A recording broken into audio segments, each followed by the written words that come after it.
Welcome বন্ধুরা, educational hub চ্যানেলে সবাইকে স্বাগত। এই মুহূর্তে যে গুরুত্বপূর্ণ আপডেট নিয়ে হাজির হয়েছি সেই আপডেটটি হচ্ছে প্রাথমিক এবং উচ্চ প্রাথমিক তথা সরকারি বিদ্যালয়ে পিএসসির মাধ্যমে বিশাল বড় রিক্রুটমেন্ট হতে চলেছে, সেই সম্পর্কে আপডেট নিয়ে হাজির হয়েছি। গতকাল এই সংবাদপত্রটি প্রকাশ হয়েছে এবং বিধানসভায় অলরেডি পেশও করেছে মাননীয় মুখ্যমন্ত্রী মহাশয়া। তো চলো দেখে নিই নিউজটি কি, তারপরে সেই সম্পর্কে আরও কী আপডেট রয়েছে সেটা বলছি। দেখো, রাজ্যে শিক্ষক নিয়োগের তোড়জোড়। রাজ্যের বিভিন্ন সরকারি স্কুলে প্রধান শিক্ষক এবং শিক্ষক নিয়োগের তোড়জোড় শুরু করে দিল সরকার। ঠিক আছে, সরকারি স্কুল বলতে এখানে পিএসসির মাধ্যমে যে স্কুলগুলোতে রিক্রুটমেন্ট হয় সেই স্কুলগুলোতে কি হবে, প্রধান শিক্ষক নিয়োগ হবে এবং সহকারী শিক্ষকও নিয়োগ হবে। কিন্তু ওবিসি নিয়ে রাজ্যের অবস্থান বিধানসভায় স্পষ্ট করেছেন মুখ্যমন্ত্রী মমতা বন্দ্যোপাধ্যায়। আদালতের নির্দেশ মেনে তৈরি করা হয়েছে ওবিসিদের নতুন তালিকা। সূত্রের খবর, প্রধান শিক্ষক ও শিক্ষকের একাধিক শূন্যপদে নিয়োগের কথা পাবলিক সার্ভিস কমিশনকে বলা হয়েছে। শীঘ্রই তারা নিয়োগের বিজ্ঞপ্তি জারি করতে পারে। তো দেখো, এই নিয়োগের বিজ্ঞপ্তি কিন্তু খুব শিগগিরই প্রকাশ পাবে। পাবলিক সার্ভিস কমিশনের মাধ্যমে এই রিক্রুটমেন্ট হবে। এখানে শূন্যপদ কতগুলো রয়েছে, কি কতগুলো রয়েছে দেখো। এখানে যেটা খবর, মোটামুটি 140টি সরকারি বিদ্যালয় রয়েছে। এই 140টি বিদ্যালয়ে পিএসসির মাধ্যমে রিক্রুটমেন্ট হবে। 140টি বিদ্যালয়ে প্রধান শিক্ষক এবং সহকারী শিক্ষক মিলিয়ে মোট 1200-র উপরে কিন্তু শূন্যপদ রয়েছে। 1200-র উপরে শূন্যপদ রয়েছে, অর্থাৎ এই 1200+ জনের উপরে 1200 থেকে 1500-র মধ্যে ভ্যাকেন্সি থাকতে পারে। এর মধ্যে কিন্তু এই সরকারি বিদ্যালয়ে অর্থাৎ পিএসসির মাধ্যমে এই রিক্রুটমেন্টটা হবে।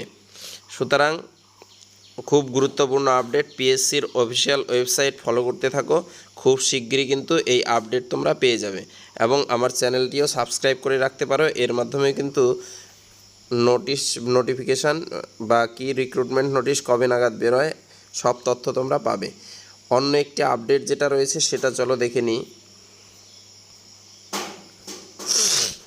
দেখো, আরেকটি বলা হয়েছিল যে প্রাথমিকে রিক্রুটমেন্ট হবে।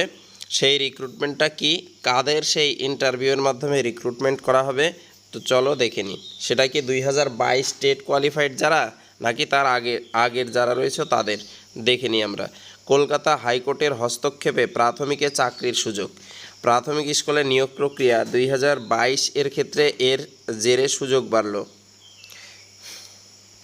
এনআইওএস থেকে ডিএলএড প্রশিক্ষণপ্রাপ্তদের সুযোগ বাড়ল। এনআইওএস থেকে যারা ডিএলএড করেছে তাদের কিন্তু এই ক্ষেত্রে সুযোগ দেওয়া হলো। হাইকোর্টের মামলায় তারা জেতার পর এনআইওএস ডিএলএডরাও এই নিয়োগে অংশগ্রহণ করতে পারবে। প্রাথমিক নিয়োগ 2022 প্রক্রিয়ায় প্রায় 11,000 শূন্যপদে নিয়োগ হবে। সুমন্ত গড়াই, শেখ নাজিম উদ্দিন সহ 150 মামলাকারীকে নিয়োগ প্রক্রিয়ায় সুযোগ দিল বিচারপতি সৌগত ভট্টাচার্য। নথি যাচাই করে চূড়ান্ত মেধা তালিকায় জায়গা পেলে চাকরি দিতে হবে মামলাকারীদের, নির্দেশ বিচারপতি সৌগত ভট্টাচার্যের। মামলাকারীদের আইনজীবী ফিরদৌস শামীম। এনআইওএস বা national institute of open school, এখান থেকে ডিএলএড 18 মাসের course, diploma in elementary education. Supreme court December 2024 জানায় প্রাথমিক নিয়োগে প্রক্রিয়ায় এনআইওএস থেকে ডিএলএড প্রশিক্ষণপ্রাপ্তরা নিয়োগ প্রক্রিয়ায় সুযোগ পাবে। রাজ্যের প্রাথমিক শিক্ষা পর্ষদ 2022 নিয়োগ প্রক্রিয়ায় সেই সুযোগ কিন্তু দেয়নি। অর্থাৎ 2017 সালের এবং 14 সালের মিলিয়ে যে নিয়োগটা হয়েছিল 9,000 মতো ক্যান্ডিডেটের, সেখানে কিন্তু সুযোগ তারা পায়নি এনআইওএস ডিএলএডরা। হাইকোর্ট শুক্রবার নির্দেশ দিল এনআইওএস থেকে ডিএলএড প্রশিক্ষণপ্রাপ্ত মামলাকারী 150 জন প্রাথমিক নিয়োগের মেধা তালিকায় অংশগ্রহণ করতে পারবে। নিয়োগ প্রক্রিয়ায় অংশগ্রহণ করতে পারবে। ডকুমেন্ট যাচাইয়ের পর চূড়ান্ত মেধা তালিকায় জায়গা পেলে চাকরি পাবে, নির্দেশ বিচারপতি সৌগত ভট্টাচার্যের। এবার বিষয় হচ্ছে এই 11,000 ক্যান্ডিডেট কাদের এই 11,000 ভ্যাকেন্সিতে কারা রিক্রুটমেন্ট পাবে।